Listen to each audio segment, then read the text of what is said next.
flat. Hey, welcome to Grubbin with Godfrey, and naturally it's the holidays. Thanksgiving's just around the corner, and this show is actually going to be a tribute to our veterans as well. I'm a very traditional type of person when it comes to the holidays. I love it because I have the kids, I have all the grandkids around, and it's just a madhouse with all the people, but I just love all the food that we're cooking.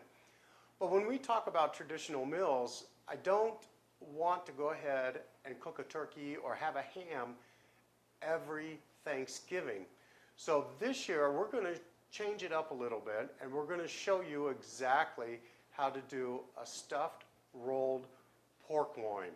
So what we've got here, some green, yellow, red bell peppers. We have some baby red potatoes. What we're going to do is make the stuffing first, okay? Because I want to let it go ahead and just savor all the flavors that we're going to put into it.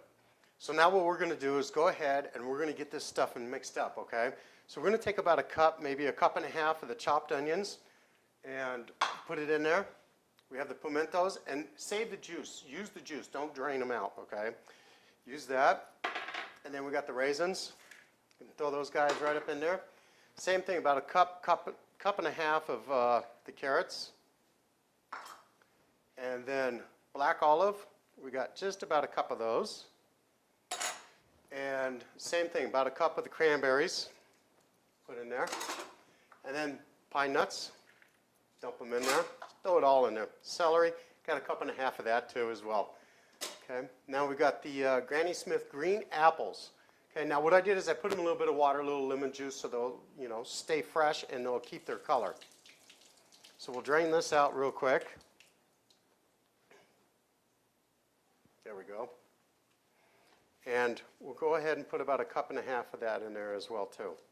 Now it looks like a lot, and it has doubled in size. And so what we're going to do is take the beef broth, and we're just going to go ahead and put a little bit in at a time. Now I got about a cup and a half of beef broth there. But when you make your stuffing, what it does, it just starts to absorb.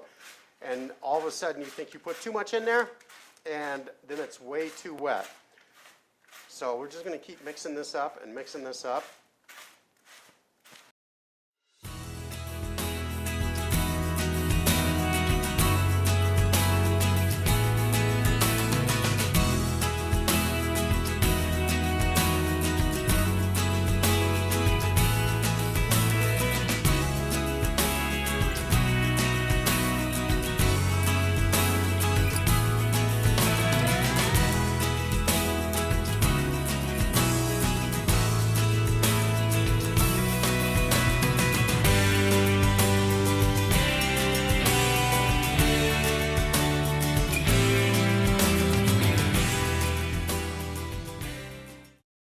We're going to let it sit over here off to the side a little bit and just let it absorb all that flavor, and then we're going to put the thyme, the salt, and the pepper into it. Now we're going to go over to the refrigerator. We're going to grab the pork loin. Look how beautiful this pork loin is. Now this may seem a little intimidating to you, but I don't want it to be intimidating whatsoever. If you don't want to do this, then have your butcher do it, okay? But you'll be able to do it. I have the utmost confidence in you. So the first thing what we're going to do is take this fat off, okay? Because if you try to pound this thing out once you cut it and you left the fat on, it's not going to get thin. It's not going to pound out to the thickness that you're looking for.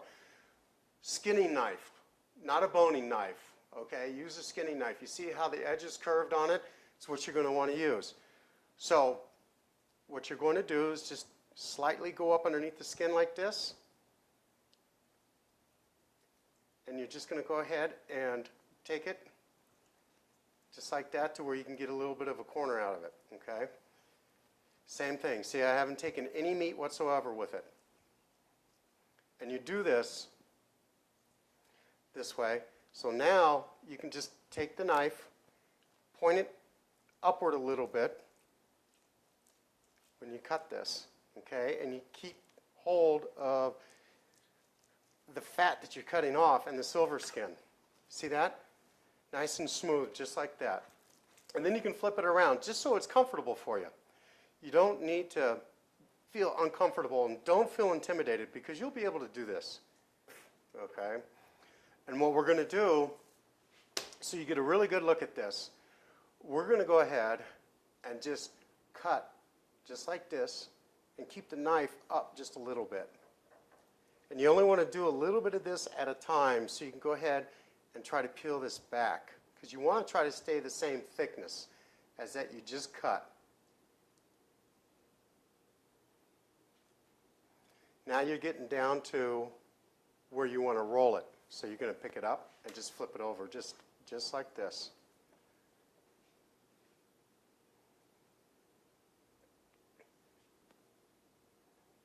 Okay, and you want to stay in that groove, and you want to keep going this direction.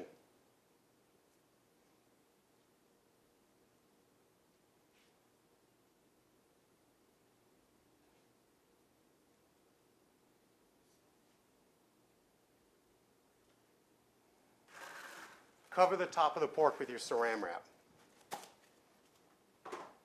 Now you're going to take your trusty mallet, and then this is how you're going to start leveling things out. And you just start beating it. And you're going to be just fine. And this is the way you want to move it. Just roll it up, just like that. And you see the log that it's already made. Now this is, once you put stuffing in this thing, it's going to get really, really huge. So this is actually going to be 2 logs. So I'm going to go ahead and put it on end, and then I'm just going to go ahead and roll this out. Just like that.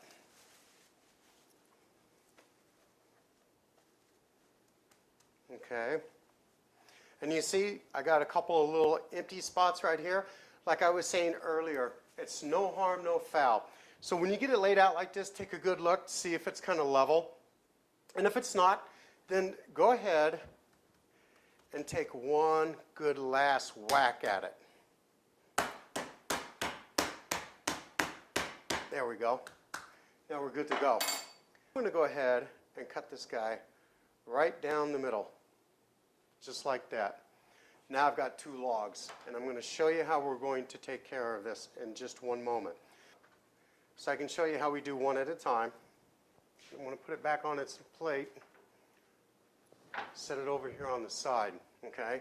So now, this is a process. We have layers that we do. So now the meat is done. So you go over here to your pantry, and you grab your salt, and you grab your ground pepper, and you go ahead and throw some salt and pepper on this guy.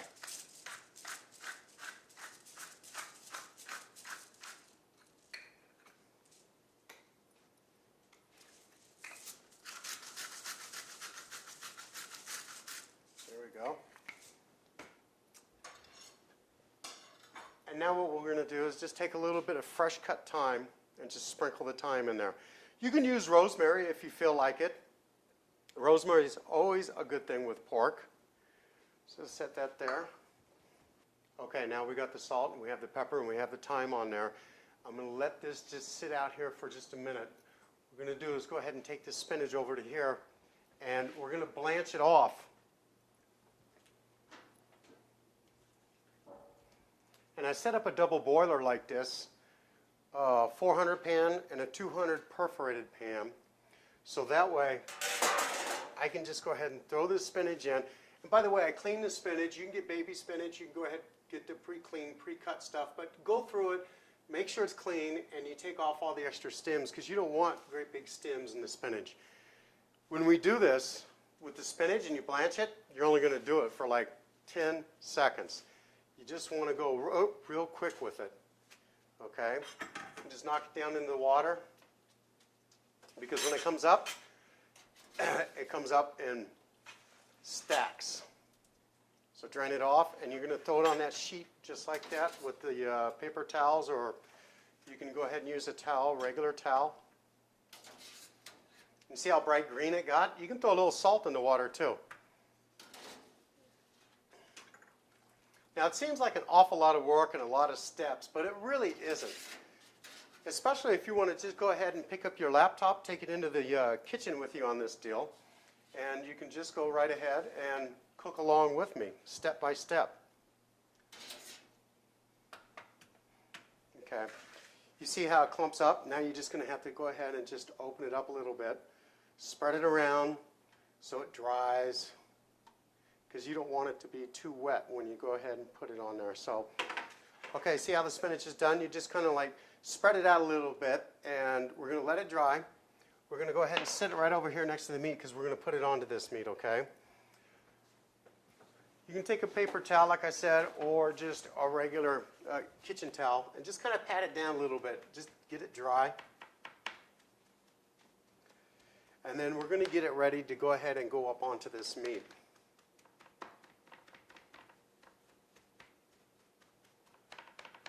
Okay, voila. Now, if you roll it this way, it's going to be a really short and a really fat log. So you want to go lengthwise with it. So what we're going to do right now is we're just going to go ahead, take the cutting board, and spin it around a little bit this way.